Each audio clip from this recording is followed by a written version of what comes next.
Hello, Sanford faithful. You are listening to Sanford Sports Radio, and this is the Howler. I am your man on the call for every Sanford game, and your host here, Jonathan West. And it was another big victory last week against the University of Buffalo. It was another tight one, but Sanford came out on top. Now they're actually being favored to win a game. I know that's shocking for everyone here in Sanford.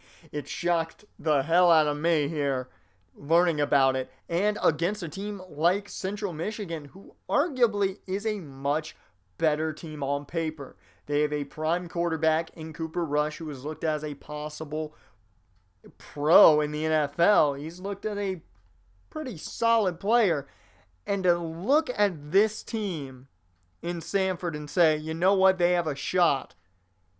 It just shows how much this team has grown with these two victories. And it shows how much the national look at Sanford has just changed at least a marginal amount. So it's a big change here. We're favored. There's an opportunity at a big win. This would be 3 in a row, defeating Central Michigan and going into Bowling Green next week. That would be enormous. Bowling Green's one of the top teams here in the MAC. And if you can come out on top there and head into NIU, the Northern Illinois game, even bigger. It's a huge opportunity for this team. And with the way Dante Anderson was able to come back from making as many mistakes as he did and win that ball game, there's a lot of positivity going on, especially with Coach Martin, who has said this offense has played a lot better than he anticipated. Coach Riley extremely excited about the way the defensive line has played, and he is hoping that the defense will maybe step up just a bit more here this week. As let's head on to some recruit talk. As recruits are starting to really make their decisions, Cameron Wilson has almost made his. It's still a fight between Iowa and Sanford, but Tanner Patrick will be, according to all news that I've heard, announcing his decision early next week. Can't wait for that. Same situation with Deshaun Hollis. He'll be announcing very soon, and word is they will both be coming to Sanford at around the same time. I'm very excited for that. Flash Gibson, the 6-foot corner from Anderson, South Carolina, well, he's pretty much said Sanford's the top priority. Air Force, though, still trying to fight for him.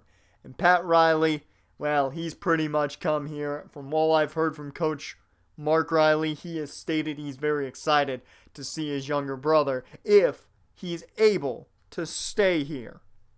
They're still in the hot seat. They don't know how things are going to go. Joe Irvin, we've talked about that story plenty, and the big defensive tackle, from all rumors, is about to announce. Claude Fleming, on the other hand, has become a bigger fan of Sanford. He's not willing to say he's coming here, but he has been very vocal about how much he likes this program, and that is fun to see. Daniel Clemens and Kellen Herron, once again, still with Sanford leading. Nobody's sure when they're going to announce, but it seems to be, at least for Herron, it could be very soon that we see those two commit to Sanford. Tackle Mark Lewis is another guy who is closing in on making his decision. It's exciting. We're starting to see kids really get excited about coming here to Sanford. And to think we're going to see the first recruiting class in Sanford history here really get an opportunity to come in, and some of those players come in immediately and make an impact. Now, of course, with the highlights of practice going on right now, let's get to some questions we were able to get here off the website last week after that big win. We've got just a couple, not many to cover, but they are pretty interesting. Johnson Wedeba, I'm sorry if I mispronounced that last name, I apologize entirely. He's asking two different questions. He wants to see more option offense from Anderson, is asking if we're going to see that from the offensive side of the football. And personally, I think so. After how well he has done with that option offense, I think we'll see plenty more of that in the coming weeks. Now to his other question, he's asking me, with all the improvements and big plays we've seen, who is the one player on defense that I personally worry about? And well, for me, I've got to say it's one of the better players on the defensive side of the football, and that's Richard Cruz. Yes, he's been able to shut down some receivers, but we haven't seen that big playmaking ability from him.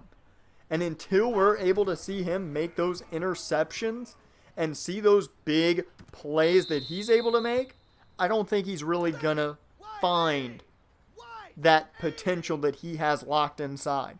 He is arguably the best corner on this team. And personally, he's been beat on a multitude of times. He's got to focus down. He's got to play those number ones. And he's got to, whether it be this year, next year, 2 years down the road, he's got to find that way where he's not only going to shut down number ones, but he's going to make life hell for the opposing quarterback. And he's going to come away with big plays. As that is all for this week's show. I will see you folks this weekend, as I will be calling, of course, the Chippewa game in Central Michigan. So for myself, Jonathan West, I will see you folks this Saturday. Hello, Sanford faithful, and welcome to the Sanford Sports Radio. We are here at Kelly Short Stadium at Central Michigan University. It is a big MAC conference play going on today as the Sanford College Coyotes look to go 3 wins straight here against the Chippewas, but it is going to be no easy task. The Coyotes have decided to don their alternate away tops and rock their blue helmets this week. It's very interesting to see them rock that. From what I've been hearing, the final game of the season, we will be seeing the all blues come out, and I'm very excited for that one, but that's weeks away, as we're talking more so about what is to be a very tough matchup. No matchup's easy this year for Sanford, that's for sure. But this matchup, you're up against a tough quarterback in Cooper Rush, and the defense has to play hard-nosed. That defense is going to have a spotlight on them this week, in my opinion. And if they can't play well, I don't know if this team is going to be able to fight back and come back to win this game. If they give up too many points, I don't know if the offense can keep up. But we will see as we are underway here. Sammy Carter kicks us off. I'm, of course, up here in the press box as Rice will take it on the return, and he will take it up to about the 20-yard line. 20-yard return. There's Cooper Rush, makes his way out on the field. A nice game last week, 309 yards and 3 touchdowns. Hopefully not a similar performance this week. As the handoff on 1st and 10 goes to Spalding. As Spalding's going to take it for a gain of about 3, as Devin Spalding is the prime back. We'll probably see a lot of him today, along with this no-huddle offense that the Chippewas like to utilize, but that didn't help Spalding at all as Galloway comes down to make the tackle. Trey Galloway's been a tough defender this year. The junior has just gotten better as the season has gone on, and it's fun to watch. As 3rd and 8 now out of the shotgun. It's a drop by Carson as Cooper Rush can't complete his first pass of the day. As great field position here to start for the Coyotes as Lee Mayfield will take it for a 3-yard gain. Nothing much going there. But on 2nd and 7 now, Anderson dropping back. He connects with Sean Merritt, and the big tight end getting involved early. He had a nice game last week, and he might be a big contributor again this week, and that would be fun to see. So on 3rd and 4, they set up the screen. Mayfield fights out of trouble. That's enough for the first. Give him 5. There we go, offense. They convert their first 3rd down of the day, as they bring in now Nigel McTaggart to give a little bit of a break to Mayfield. He's not going to gain much, only 2 on that carry. 2nd and 8 now in the shotgun for Anderson. He's going to play action. This worked well last week, and it works again. Tremaine Dingle with an 18-yard gain, but he took a hit. He's down currently on the field. Hopefully he's okay. The trainers are coming out. They're going to check on him as they're showing that hit again here in the stadium. And that was rough.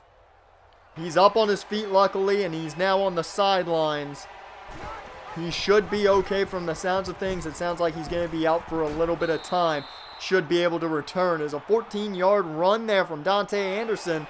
We talked about earlier in the week in the Howler, talking about that option. There's a little on show, and Herb Fellows into the end zone. 7-yard reception, and it doesn't get better than that, folks. Dante Anderson was perfect on that drive, and if we can see more of that, well, Sanford might have their best game to date. What a drive from this offense. As we head back to the defensive side of the football now, as Central Michigan's back with the ball in their possession, as Devin Spalding can't go far. A gain of 3 as he's brought down quick. 2nd and 7 now as Spalding to run again. He was taking it around that right side, and he gained 7, but they won't give him enough for the first as the no huddle continues. Quick snap from Rush. He goes down. Guess who it is? Trey Galloway on the sack. Galloway has been a force so far today. Early in the first quarter, Galloway is just making his name known. As back to the Coyotes offense, as now they can start to hunt more here as a gain of 4 by Lee Mayfield. As 2nd and 6 now under center is Anderson, and they're going to keep it on the ground with Mayfield. That's going to be a gain of 3. The Coyotes trying to prowl to get a big lead here. As it's 3rd and 3, they're looking play action. As a deep ball intended for Merritt, and that's picked off. That's Chapman with the interception. And that is not something you want to see. It was just underthrown. A little more on that. If Anderson was able to put some more juice on it, maybe get a little further out, I think Merritt can hold that in. He had a small step on Chapman, but it just wasn't enough to allow him to get a shot at that football. As back to the Central Michigan offense, the Chippewas can't get anything there as Gary Colvin is all over Devin Spalding. 2nd and 11 now as Rush rushes the throw, no pun intended, or maybe it was, as he'll miss his 2nd throw of the day. 3rd and 11 now as Cooper Rush to throw again. He finds Spalding as the check down, and he gets just enough for the first down. That's a disappointing give up there. They give up the 12 yards, enough for the first, and Central Michigan now still in it on this drive. As Rush connects with Kroll, that's going to be a gain of 7. As this offense starting to get things going their way. 2nd and 3 in the shotgun as the Chippewas continue their no-huddle offense.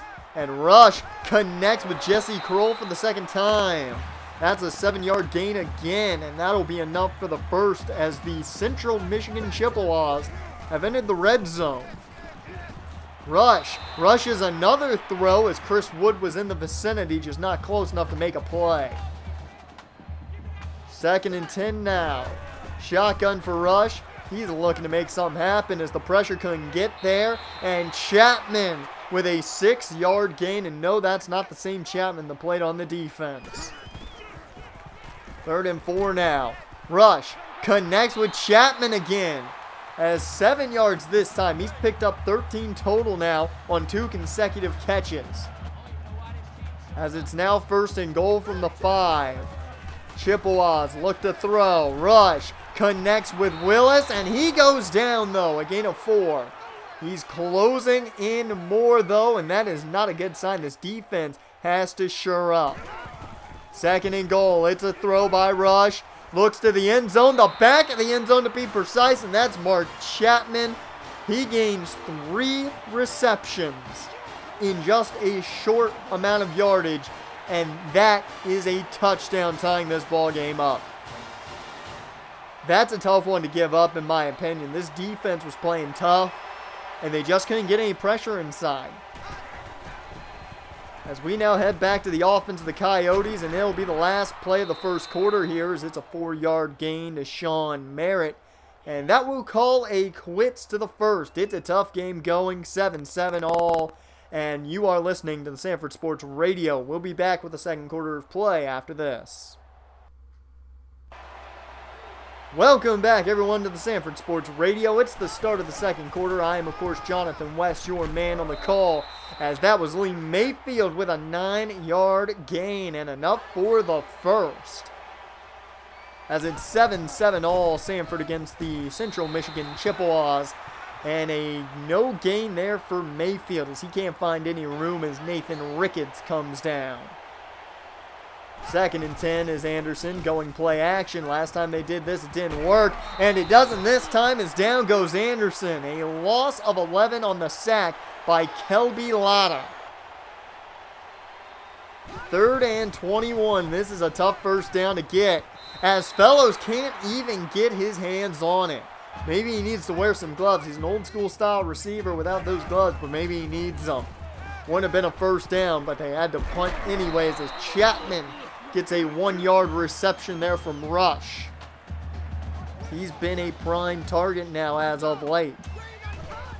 2nd and 9, Rush to throw again. Connects with Devin Spaulding, and that's going to be enough for the first. A gain of 11. Brought down by a number of Coyotes. 1st and 10 for the Central Michigan offense is Rush to throw once more. Connects with Spaulding as he was matched up on McLaughlin, and as good as Trey McLaughlin might be, that is a huge mismatch. As 1st and 10 now, they're going option Rush to run, but that is stopped quickly. Leslie Ingram, the man who brought him down, he has been busy the past couple of weeks. As 2nd and 9, Rush connects with Chapman, and he is decked. Guess who it was? That was Leslie Ingram laying the hit. He'll get enough for the first, but he took some punishment. As it's 1st and 10 inside the red zone at about the 15. Rush to throw and can't connect with Willis as it's bouncing off his hands, nearly into the hands of Chris Wood. As 2nd and 10 now, Rush connects with Willis, this time on the slant, as that's Theo Davis who was in coverage and is able to bring down Willis before he can get the first. 3rd and 2. Handoff. No, it's an option as Rush doesn't go down on first contact. Finally brought down by Leslie Ingram, and they're going to have to kick a field goal. It's 10-7 now as the Chippewas on top for the first time today, as this offense continues to methodically drive with that ground game. A gain of 4 by Lee Mayfield. 2nd and 6 now as the handoff is back to Mayfield. He's going to gain 5 on this carry right up the gut. That's a solid gain and sets up a very manageable 3rd and 1. The handoff here on 3rd down goes to McTaggart. He found the outside past the 40 up to about the 45. 17 yards as McTaggart, once again, I'll say it, having a great year with very little amount of work, as there's Mike Ashley downfield. 41 yards off the play action, and Mike Ashley, not known for a speedster. He is no speedster whatsoever, one of the slower receivers on this roster, but the kid is great. The senior receiver makes the big play there as he was able to get behind the defense. 1st and 10 now as they go to Antoine Bradford. Had a touchdown last week. Had a touchdown in the first victory of the career of Sanford, as I'm stumbling with my words, as that pass is batted around, almost intercepted. That'll bring up 3rd and 5, but Bradford being utilized much more now since that touchdown reception. Anderson to throw, looks for his man. Pressure was coming in, and that caused the mistake. Briones with the interception, and I'm sorry if I mispronounced that name, but Alex Briones with the pick, as that was simply just a rushed throw. Good coverage on the part of the Chippewas, but pressure was coming in, and he had to get rid of it. That's a tough one to watch. As it's a minute 34 remaining in the half. Chippewas up 10-7 with the football. As Rush to throw. He connects with Devin Spaulding as somehow gets away from Shane Townsend and gains 7 yards. As Trey McLaughlin tried to bring that ball out of him, trying to strip it away. But that brings up 2nd and 3 now as shotgun formation. And Rush just gets rid of the football before he's brought down. And that could have been intercepted by Shane Townsend if he had gotten his head around in time. 3rd and 3 now is play action here from the Chippewas. Look at the time. Cooper Rush, so much time, he could have had a family dinner before getting that ball away, as that's a 20-yard gain for Jesse Kroll. No pressure whatsoever from this defensive line, and that's been a big issue so far today. As they send the blitz, but it leaves Carson open. Luckily, he can't hold on to it, as Ingram was around the football. 2nd and 10 now. Rush in the shotgun. He takes the snap, finds Spalding as his check down, and that's going to be a gain of 4 brought down finally by Trey McLaughlin. 3rd and 6, 1 timeout left for Central Michigan with 1 minute remaining in the half. As Rush connects with Willis, he's brought down just short. Leslie Ingram is playing sideline to sideline today, folks. As 4th and 1 here. As Rush pitches it off to Spalding. Past the 20, down at the 11. Ingram brings him down, but not till he gets 23 yards. That's a tough take there. As 45 seconds remain, 1st and 10. Rush to the back of the end zone. Carson doesn't drop this one. Touchdown Chippewas. And it just became a 2-score deficit for Sanford. Luckily, there's a whole nother half of football and 41 seconds left in this half. But that was a tough defensive drive to watch. This team had some momentum there on defense at one point, and they just let it go. As they kick it away, Luke Lumpkin ready to return to give this team some good field position. Hopefully, he gets around the left side to the 30, 40, 45, up to midfield. What a return. Luke Lumpkin has had a great season just without the kickoff return. As Anderson goes to the play action that's worked so well this year, but can't get it off. Well, I'm sorry, he got it off, just gets brought down as he does. As 2nd and 10 here, they go to the screen for McTaggart. He'll gain 8 on that catch, as that's going to lead to the 2nd timeout for Sanford. 3rd and 2 now, as there's a connection to Fellows who was wide open, 16 yards. There we go, Herb Fellows getting involved quickly here, as Mike Ashley gains a chunk. 20 yards for Mike Ashley, as this team has found themselves at the 6. Fellows catches it. Guess who's back on top? That's a touchdown for Herb Fellows, his 2nd of the day. That is humongous. Well, they're not back on top. I apologize for that. I got far too excited. But nonetheless, it's now back to a 3-point ball game as we head into halftime, folks. Central Michigan up 17-14. You're listening to the Sanford Sports Radio.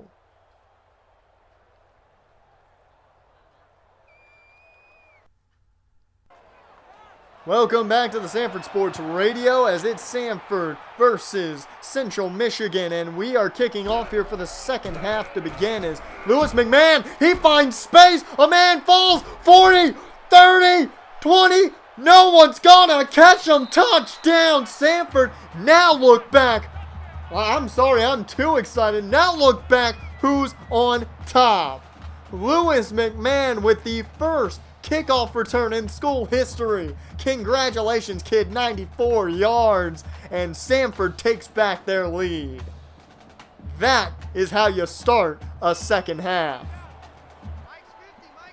1st and 10 now for Central Michigan as they have to retort now from that kickoff return as Kroll gets behind Young, and he's going to go all the way. That's a touchdown, Central Michigan. One play is all they needed to respond.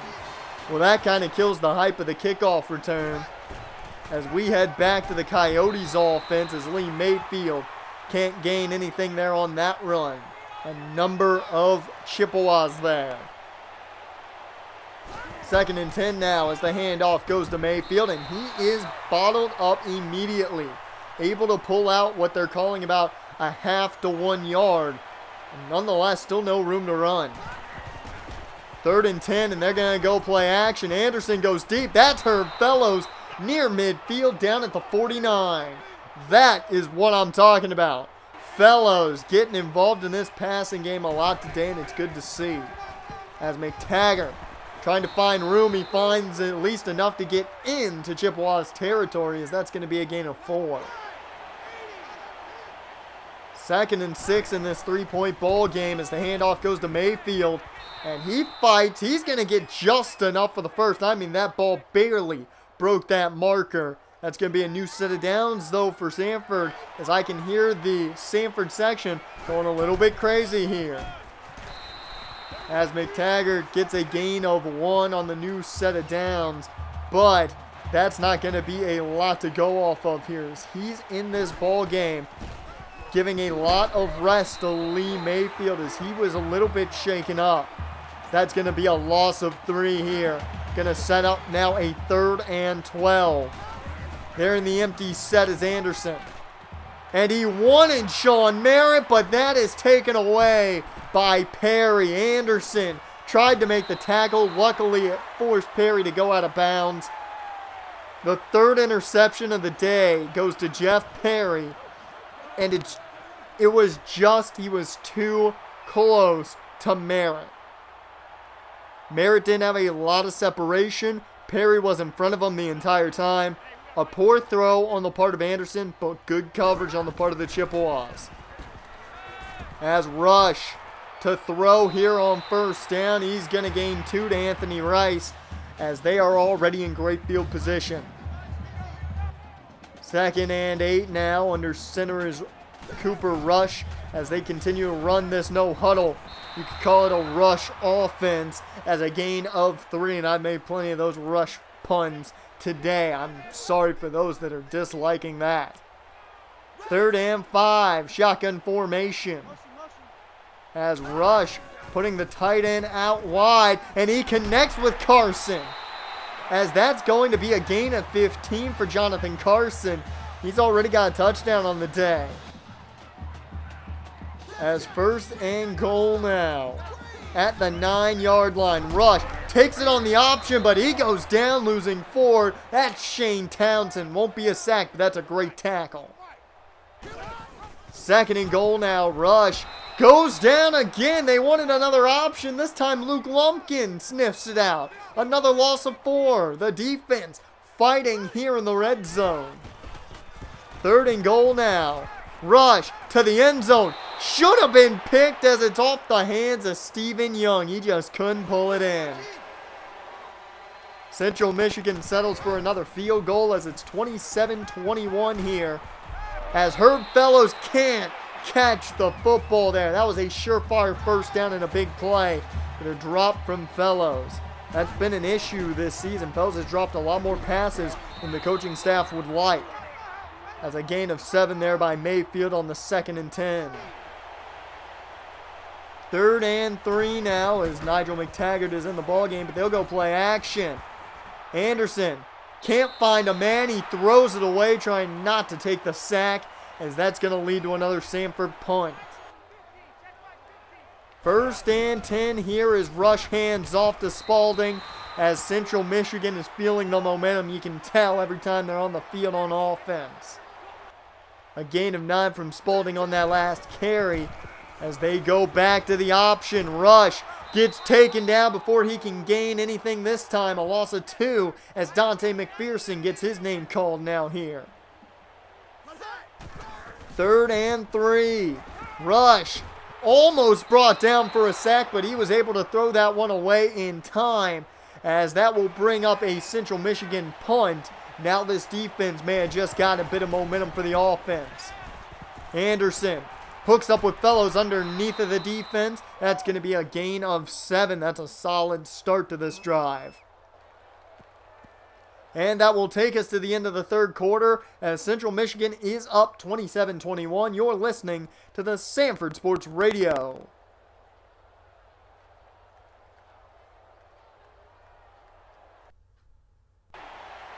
Welcome to the final quarter of play, folks. You are listening to the Sanford Sports Radio. I am Jonathan West, and this is Sanford versus Central Michigan. as a gain of 1 by Lee Mayfield here to begin the fourth quarter of play. 3rd and 1, Anderson hands off to McTaggart. And he can't find it. They won't give it to him. They'll call him just inches short as the offense stays out. They go Antoine Bradford. First down, Coyotes, as the fullback powers his way up. He's just a freshman, folks, so get used to that man playing fullback. 1st and 10 here. Anderson under center. He drops back. Connects with Herb Fellows, but he can't hold on. You gotta be kidding me. Another drop from the number 1 man. 2nd and 10 here is Anderson. Can't find his man in time. It looked like he may have had a little bit of an opening with Sean Merritt, but the pressure was coming in. As 3rd and 10 now. Anderson can't connect with Tremaine Dingle, who is back in the ball game, luckily, as that was batted away. 1st and 10 now for the Chippewas as an incompletion to start this drive, as Willis couldn't hold on to the football. 2nd and 10 now is Rush. Goes back to the option. He's got room this time, and he'll gain enough. They'll give him 11 yards on that run. 1st and 10 as the no huddle begins again. Rush looking for an opening. Can't find one. He loses the football. That was Lamar Poland that brought Rush down on the sack. Poland came right through with the big hit. That's a good job from the defensive tackle spot. 2nd and 15 as Spalding gets the check down. That's going to be a gain of about 11. That's going to bring up a manageable 3rd down here for the Chippewas. 3rd and 4, Rush under center. He drops back. Goes to Spalding in the flats. That is a loss of 3 as his momentum took him out of bounds. We now get to head back to some Coyote offense as there's Mike Ashley. He can't hold on. There's a consensus issue here, and that's drops, folks. As 2nd and 10, they go back to the ground. Lee Mayfield can't find running room, though, as he's going to lose 1. If the drops weren't happening, I think this would be a much different ball game, possibly. Momentum would at least continue for these Coyotes as a miscue by Anderson. He overshoots his intended target, Tremaine Dingle there, who was wide open.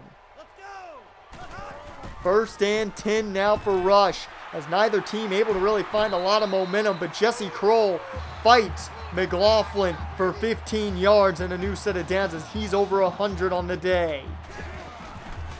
1st and 10 here. Rush can't connect with his man, though, as that's behind his intended target. Cruz could have had a chance, possibly a big play. 2nd and 10, shotgun formation. Carson was the man in motion. As they go to a screen for Spalding, he's pushed out of bounds as McLaughlin decked him. Only a gain of 2 as the no huddle continues. 3rd and 8.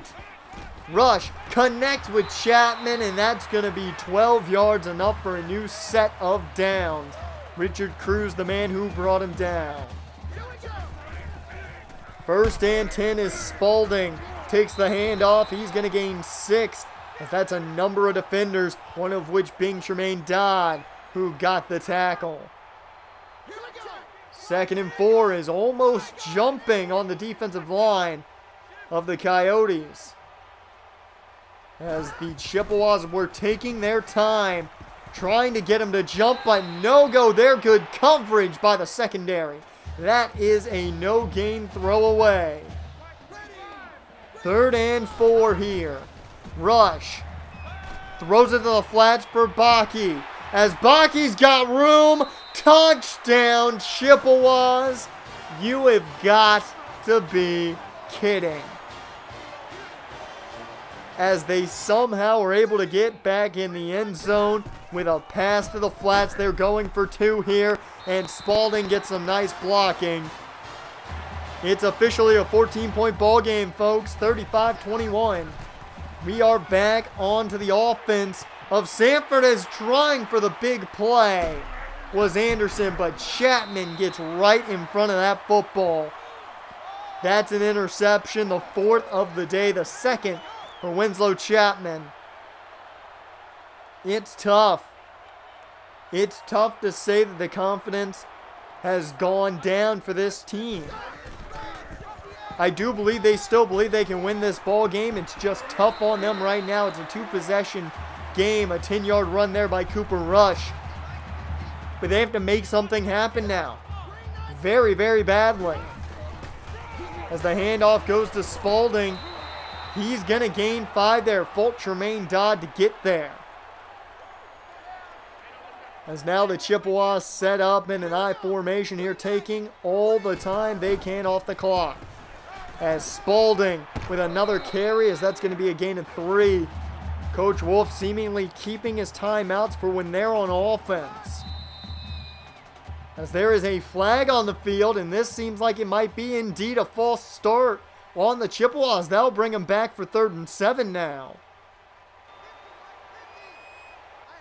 3rd and 7 in the shotgun. Rush to throw. He connects with Hayes on the screen, but he goes down. That's a loss of 2, and Coach Wolf still not taking a timeout. He allowed plenty of time to come off the field. That's not smart, as it's a missed field goal far right. I mean, he missed it by a mile, and I don't believe he even had the power to get it over the crossbars. So nonetheless, 33 seconds, and it's a 2-possession ball game. Anderson throws it deep, can't get it to his man. It was underthrown by a mile. Tony Anise was the closest man there. 2nd and 10, play action. Anderson deep ball, that's Fellows. That's a reception, that's a big gain, and that gives them the opportunity to maybe bring them within 1. Anderson deep ball, and it's bobbled, luckily not intercepted. Amari Coleman, the man that deflected it. 2nd and 10, still in the shotgun. Anderson to throw, and that's a miscue. He couldn't find his man, Tremaine Dingle. It was underthrown for Dingle, and Thomas just played it perfectly. Thomas is down, though, hopefully not immensely bad. You don't want to see anybody get tremendously injured, but nonetheless, that, folks, is going to seal this game.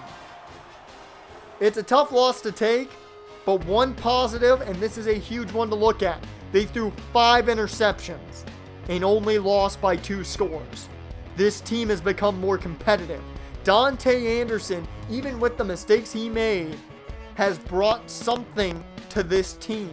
I'm not exactly sure what it is, but the freshman quarterback apparently is leading this team. I'm not sure what he can do that Parker Dillon couldn't, but there is something in this football team that we didn't see at the beginning of the season, and I'm happy to see it here right now. It's a big loss to take, but there are still 5 more games on the season. There's time. This team can still possibly make a bowl game. Remember that. They have an opportunity, and it all starts next week against Bowling Green. From what I've been hearing, Coach Wolf is opening the practice before the Bowling Green game to the public.